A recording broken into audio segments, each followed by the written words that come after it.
জি, মুরগির মাংস রান্নাটা চলছে। আর এই কড়াইটা হচ্ছে আমার মার দেওয়া।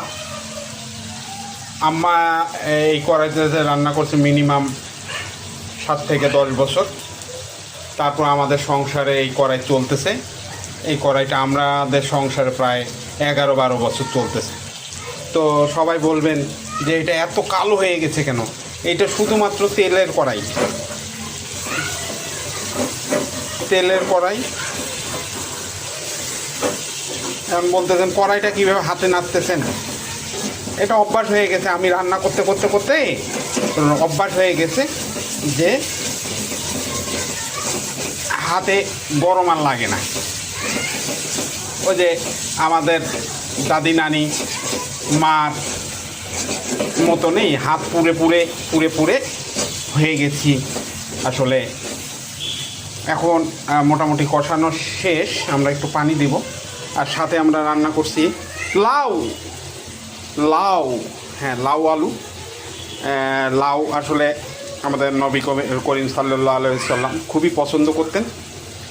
তো এই লাউ আজকে রান্না করছি, আর মুরগির মাংস। হ্যাঁ,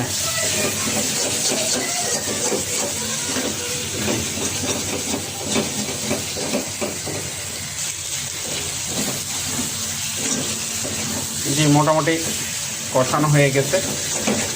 কষানোটা বুঝবেন কিভাবে? আমার ব্যাচেলার ভাইদেরকে বলতেছি, যারা বাসায় বউ নাই তাদের কথা বলতেছি, যে মুরগির মাংস রান্না করতে গেলে কষানোটা আগে ভালো হতে হবে, না হলে মুরগি মাংসে একটা গন্ধ থাকবে, বুঝছেন? তো আমি ফুড ব্লগার না, এই যে আমার মেয়েও চলে আসছে সাথে।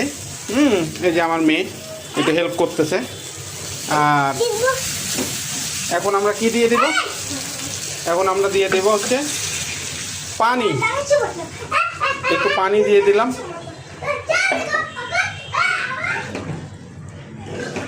হ্যাঁ, পানিটা দিয়ে দেওয়ার পরে কি হবে জানেন? পানিটা দেওয়ার পরে আমরা দেব হচ্ছে একটু ধনিয়ার গুঁড়া।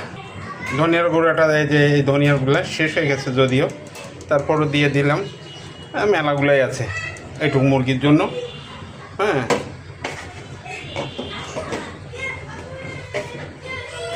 জি, আর একটু নেড়ে দিই, নেড়ে দিলেই হয়ে যাবে। এখন ঢেকে দেব।